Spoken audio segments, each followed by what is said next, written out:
You know what people say when they see me smile? Horse teeth. Horse teeth. That's the first. You've actually got pretty reasonable teeth. Reasonable? I reckon. Yeah, but you know. Hi, my name is Oscar Robertson and welcome to That Was Bad. Today we're talking with Zach Riley. Zach Riley is a comedian from Melbourne. You might know him if you've been going to any of the comedy clubs in Melbourne, or you might know him from this podcast specifically. I've got a couple of shows coming up. The big one is July 11th. Get online to tickets.musicalcomedy.com.au and get some tickets. I think that's what I love the most about comedy is that really you're only ever in competition with yourself. Yeah. Yeah, you're not. But you're not though, because you fucking look at no matter if you suppress their profile on Instagram, you still will go and look at it. True. I feel like if you're in competition with other people, then that's like the worst thing for your comedy. Yeah. Yeah. 100%. Like, if the goalpost is just to be funnier than I was the night before, I feel like that's where you start to grow. Yeah, of course. So when you write a joke, how do you write your jokes? I've been doing comedy now for maybe like 3, nearly 4 years. Right. Only in the last 6 months in doing this, in the preparation for this festival show, have I actually written down a joke. Okay. Physically. Okay. Prior to that, Sure. absolutely everything, all of my sets just existed solely in my head. Yeah. I didn't write it anywhere because I found that when I first started doing stand-up, the way that you write tends to be very different to how you speak. Sure. So when I was like writing premises or writing things down, I'd try to memorize what I'd written. This is just for the first like month or two. I was trying to memorize what I'd written, and then when I go up on stage and then deliver what I'd written, it'd sound really stilted and rehearsed. And then as soon as I stopped writing things down and just got up there and just sort of said it how I would say it conversationally, Sure. and didn't overthink it, then immediately things started working more for me. Yeah. Then I sort of got to the point where I was like, okay, now I got to do an hour or 50 minutes. I actually need to write everything down so I can physically look at it on a piece of paper and go, where am I going to put these jokes? How am I going to stitch all these 5-minute sets into something that feels cohesive? And that was the first time I actually really started writing. Did you find it helped? Not particularly, no. I mean, when I did the festival show, I had like a set list on the stool next to my thing of water. So I definitely had to have the prompts written down because there's no way I would have remembered the sequence of 50 minutes of jokes. Yeah, for sure. I think like That's having the it. thing. I think if you don't write it down, I would imagine you forget your material. The amount of jokes I would have written that I would have forgotten would be a lot if I'm not Yes. constantly doing it. I feel like most of the time when I go up and do my jokes, there's always a slight variation in the phrasing of it. It's also like once you write it, you learn it and you do it, and then the writing becomes what you present. And then as you continue to do it, you find how it works in your voice. That happens naturally. 100%. What do you do for work?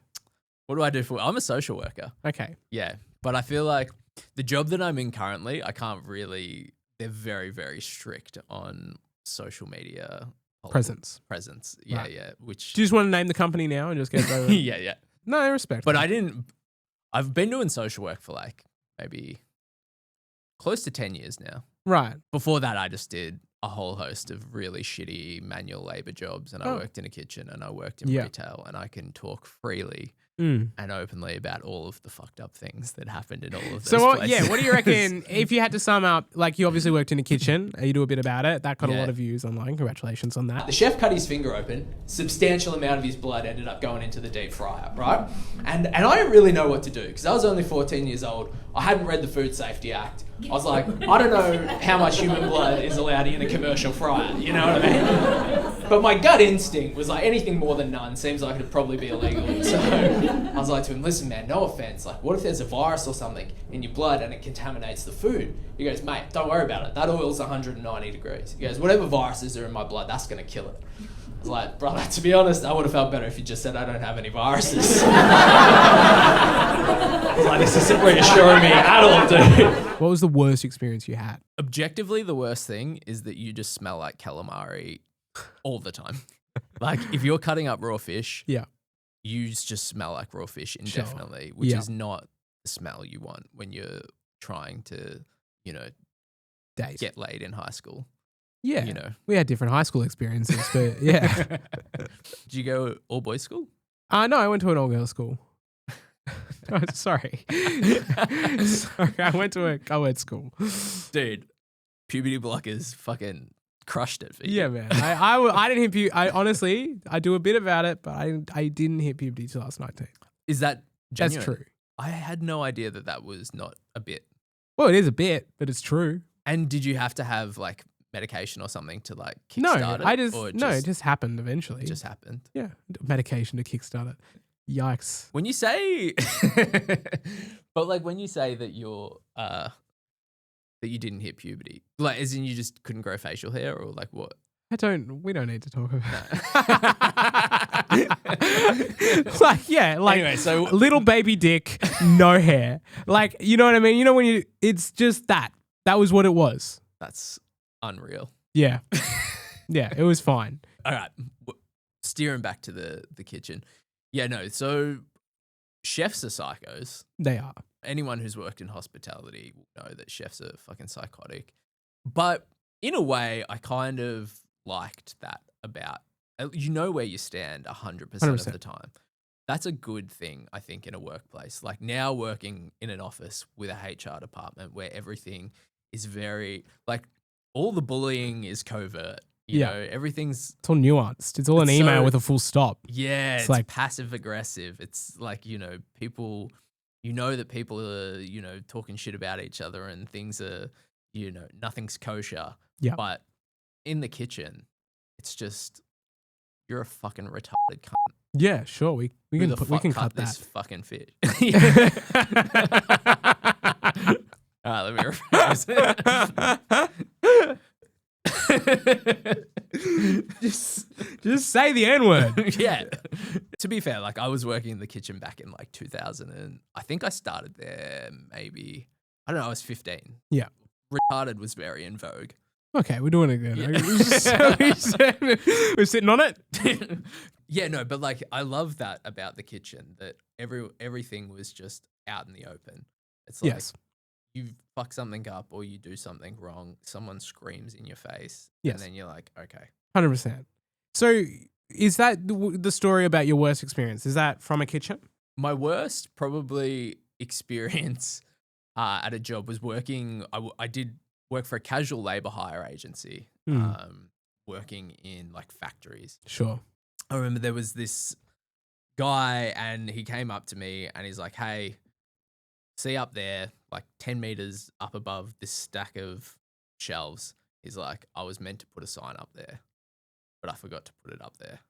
And he goes, if I go and get the scissor lift and the harnesses, the boss is going to know that I didn't do it. So he's like, what I need you to do is take this sign. And he's like, and then stand on this pallet and then I'll lift you up on the pallet with the forklift and then you can put the sign like up on the top of the shelf. And then I was just like, okay. Because I was like, I just didn't know how to say no. Like I was just so young. So I just did it. Like I remember when the Me Too. I was so open. I was like a little teddy bear. Anyone could have touched or grabbed me. Dude, seriously, when the Me Too movement fucking was kicking off and there was like people going like, would you just say no? Like what? I don't understand. Like, how hard is it to just say no? I was like, dude, if I was in Hollywood when I was 18, Harvey Weinstein would have fucking had his way with me 100%. Like, I had so much fucking empathy because I was like, I just pictured me up there fucking 8 meters in the air on this rickety fucking pallet being like, yeah, dude, I get it, man. Dude, I get it. Fucking get it. I feel like you would maybe we're learning something about you, that you're more sexually open than we thought. But crazy. That's crazy. How do you reckon that experience will impact you in your current jobs in a positive way or negative way? Working in the factory, because when I first left high school, I was like, I hated school so much. I didn't want to study. I didn't want to do any sort of like go to uni or anything like that. And then I spent like a year working for this casual labor hire agency at a bunch of different factories. Yeah. And seeing like just how shit the lives of the people that worked there were and how miserable they were, that was like, okay, I got to go and I got to study. I never went to uni. I just did a fucking diploma of community services. Yeah. I don't think it would have been possible to fail that. If anyone wants to get a qualification, go to a diploma of community services at Swinburne University. Yeah.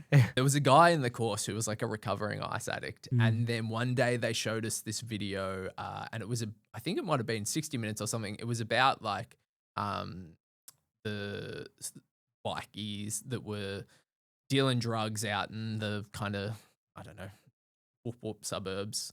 I don't even know why. Melton, yeah. I don't know why they showed it to us, really, other than to just be like, this is some of the kind of problems that you're going to be dealing with. And while we were watching it, like, he was literally like, fuck, this really makes me want to fucking get back on the gear. And then the next day he wasn't there. And then you saw him in the video. He just magically is there, and they're like, wow, he works quick. And then the day after that, because we were like kind of in, they had to tell us because there was a bunch of group assignments that we were working on. They're just like, hey, look, old mate's not coming back because he's relapsed. Yeah. And then they had to do like a debriefing with us because he said to the university that it was the video that they showed us that like made him really crave meth again. And that's what sent him over the edge. Hope you're doing better, brother. Well, thank you very much for coming in, bro. I do appreciate you coming in and having a chat. Have you got anything you're promoting at the moment? Not really, although I think I'm going to probably do a night or two at Fringe Festival. Great. Melbourne Fringe Festival with the show that I just did, Good Pill Hunting. Great. At this year's Comedy Fest, because there was a bunch of people who were away for Easter long weekend who couldn't come that wanted to come. So I'm thinking I'll just run it back for one night. Melbourne Fringe. You can go watch Good Pill Hunting. Anyway, thanks so much. Thanks for coming out, man. I appreciate that. And you want to do Sonder this Thursday? Yeah, I'd love to. Fantastic. Do you have any crazy things that happened to you? Like, what's the craziest thing that's happened to you at work? The embroidery at Melbourne Central, and then it was in an activation, and then this event agency was just fucking horrible to me.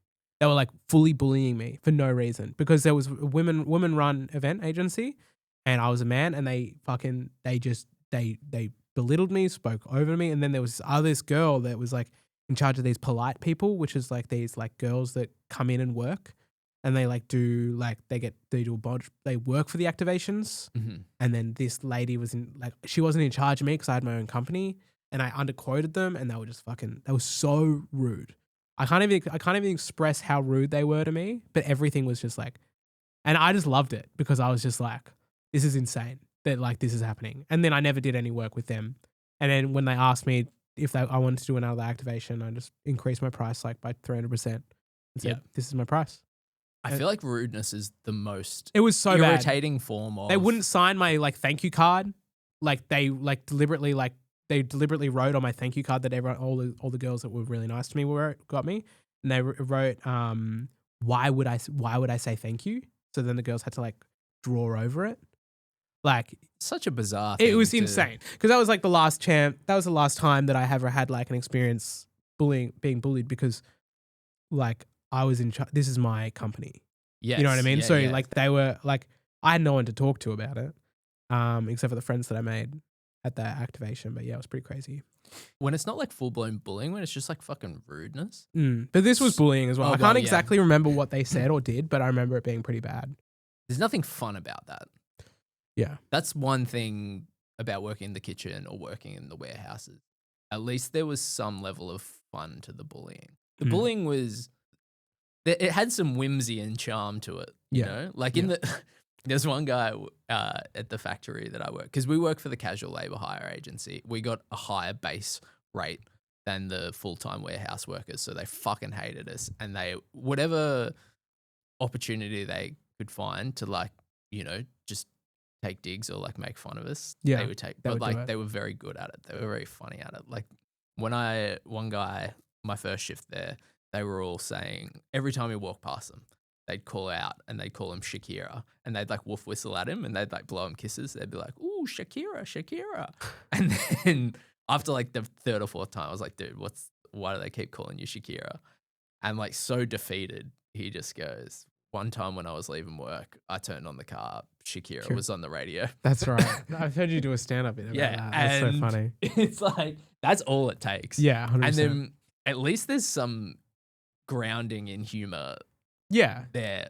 But then on the 100th time I've been wolf whistled at and called Shakira, like the dude he was at his total breaking point. Yeah, 100%. But like, at least objectively, it's funny. Still funny. It's hilarious. Yeah, that's pretty crazy. Yeah. I mean, like, I just haven't worked a normal job since I've been like fucking 19, 20. Yeah, So that's the dream, man. Yeah, It's so impressive, actually, what you've built.